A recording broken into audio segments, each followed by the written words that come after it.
ढाकणे कुटुंबियावर त्यांच्या स्वतःच्या घरी शेतात जाऊन मारहाण केली। मारहाण करण्याचं कारण असं होतं, त्या भागामध्ये खूप हरणाचे कळप होते। गेली अनेक दिवसापासून ते हरणाचं काम चालू होतं। या खोक्या आणि बोक्याच्या माध्यमातून गेली अनेक दिवस हे हरण यांची तस्करी व्हायची आणि शिकार करून स्वतःची उपजीविका भागायची। उपजीविका म्हणण्यापेक्षा ते एक शिकार करणं, एक राजे महाराजाचं असं समजायचे लोक। तशा पद्धतीचं म्हणजे त्याला असं वाटायचं हरण मारलं म्हणजे खूप मोठी शिकार झाली। पण आता खोक्या आणि बोक्याची शिकार झाल्याशिवाय राहत नाही। आता कुठल्याही परिस्थितीमध्ये या बीड जिल्ह्यात शिरूर तालुक्यातून जे सुरुवात झालेली आहे, ती सुरुवात महाराष्ट्राच्या कानाकोपऱ्यात गेल्याशिवाय राहणार नाही। मी आजच आपण राज्याचे मुख्यमंत्र्याचे सेक्रेटरी महाजन साहेबांची भेट घेतली आणि त्यांनी अनेक विषयावर चर्चा केली। त्यांनी सांगितलं बाबा हे जालना आणि परभणी आणि बीड माझ्याकडेच आहे।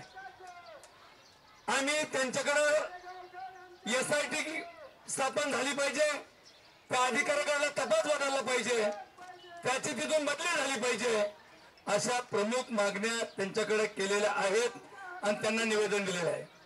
थोड्या वेळात SP ला पण पत्र येणार आहे।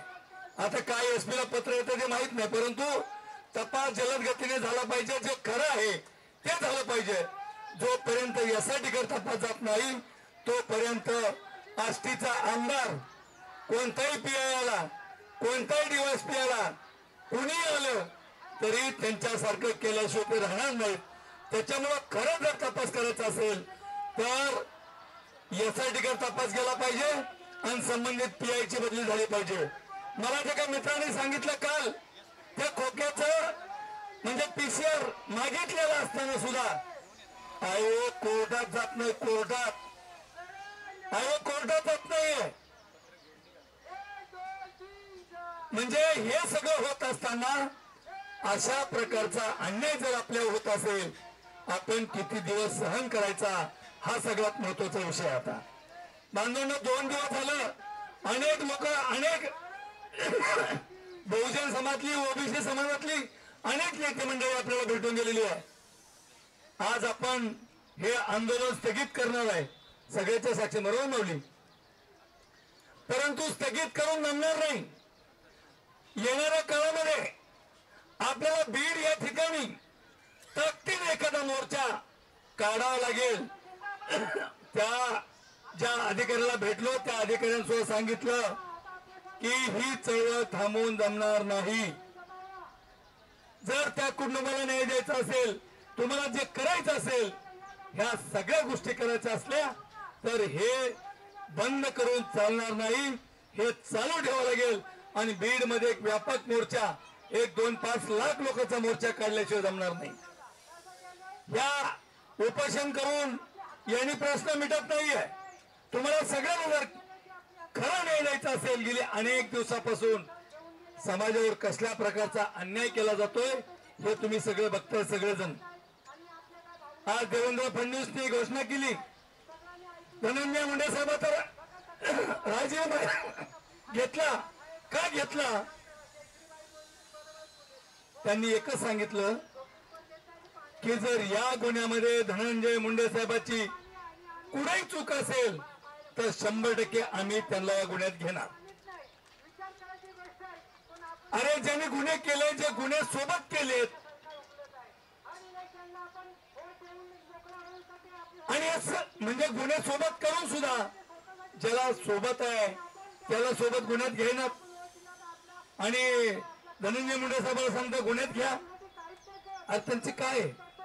अरे एक लक्षात घ्या, एक स्वाभिमान लागतो।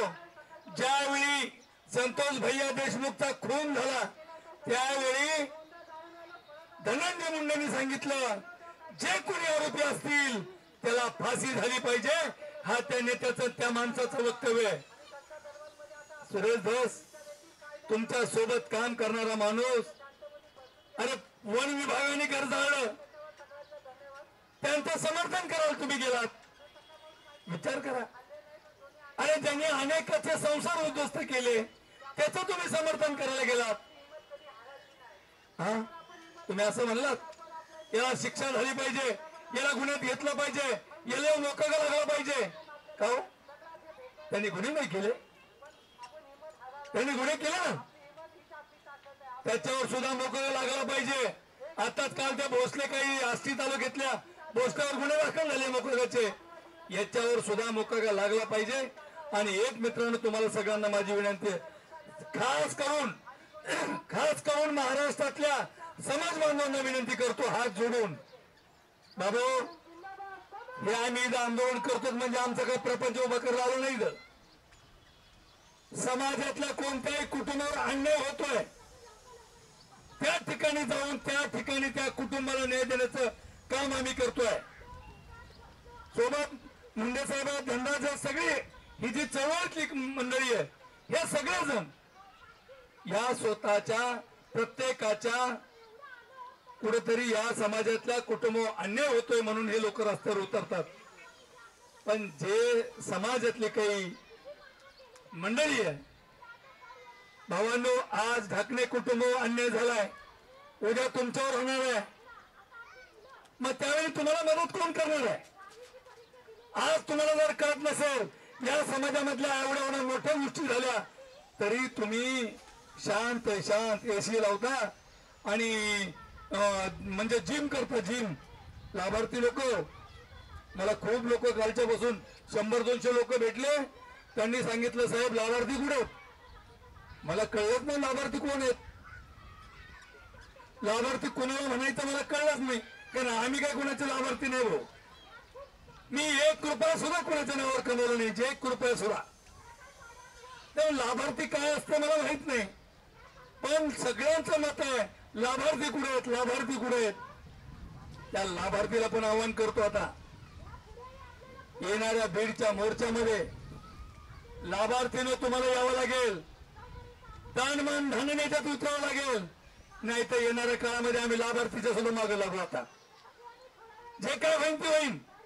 तेव्हा माझी विनंती आहे तुम्हाला सगळ्याला की आपण आता सांगितलं, काकांनी सांगितलं, एक आहे तो सेफ आहे भाऊ. एक सांगू, खरं सांगतो इमानदारीने, आमचं झाड कुणी वगैरे करू शकत नाही.